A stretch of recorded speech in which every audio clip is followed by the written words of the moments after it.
পলা সকাল সকাল উঠে রান্নাবান্না করছে খুব তাড়াহুড়া করে, কেননা আজকে তার জন্মদিন। সে ভেবেছিল যে তার যে প্রিয় মানুষটা তাকে সকাল সকাল উইশ করবে, কিন্তু সেটা আর আজ হয়নি যেন। তাই জন্য তার মনটা একটু খারাপ, কিন্তু সে গুছিয়ে রান্নাবান্না করছে। তার বাড়িতে আজকে ননদ নন্দাই, তার ননদের মেয়ে আসবে। তা মনটা খারাপ নিয়েই অনেক ধরনের রান্নাবান্না করছে। ইতিমধ্যেই পলার শাশুড়ি রান্নাঘরে এসে পলাকে বলছে যে, বৌমা, শুনলাম তুমি নাকি আজ শ্বশুর বাবার বাড়ি যাবে। তা হ্যাঁ মা, যাব। না না, তোমার আজকে যাওয়া চলবে না, কেননা আজকে আমার মেয়ে জামাই আসবে, তাদেরকে কে যত্ন করে খেতে দেবে শুনি। আমার তো বয়স হয়েছে নাকি, তোমার কি আজকেই যেতে হবে? আজ না গেলেও চলবে, তুমি অন্য দিন যাবে।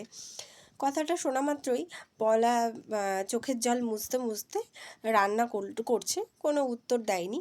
এর মধ্যেই পলার স্বামী বাজার থেকে এসে তাকে বলছে যে, বড় ইলিশ মাছটা এনেছি পলা, আজকে এটা ভালো করে ভাপা করো তো দেখি, আমার দিদি খেতে খুব ভালোবাসে। আর ওই আমের চাটনিটাও করতে কিন্তু ভুলো না যেন, শেষ পাতে আমের চাটনি হলে কিন্তু জমে যায়। মানে পলা কথাটা শুনে নিজের মতন করেই রান্না করে যাচ্ছে, সে কোনো কথাই বলেনি। তা কিছুক্ষণ পর তার ননদ নন্দাই, তার মেয়ে বাড়িতে এলো। আসার পরে তাদেরকে শরবত টরবত দেওয়ার পরে ননদ রান্নাঘরে এসে বলছে, ঠিক আছে, তুমি এখন যাও, একটু গিয়ে ফ্রেশ ট্রেশ হও, সকাল থেকে অনেক তো রান্নাবান্না করলে, এবার বাদবাকিটা আমি দেখে নিচ্ছি। না না দিদি ভাই, তুমি কেন করবে, আমিই করতে পারবো। না না, ঠিক আছে, তুমি যাও। পলা মানে রীতিমতন স্নানে গিয়ে ফ্রেশ হয়ে মানে নিজের ঘরে একটু বিশ্রাম করছিল। ঠিক এমন সময় কলিং বেল বেজে ওঠে। তখন হচ্ছে মানে পলা বসে বসে নিজে মনে মনে ভাবছিল যে আজকে কি কারুরই মনে নেই, তার মারও মনে নেই আজ তার মেয়ের জন্মদিন। খুবই কষ্টের মধ্যেই মানে সে রয়েছে, তবু যাই হোক, বাড়িতে যেহেতু লোকজন এসেছে। তা কলিং বেলটা বাজা মাত্রই শাশুড়ি মা তাকে বলে যে, দরজাটা খুলে দেখো তো বৌমা, কে এসেছে।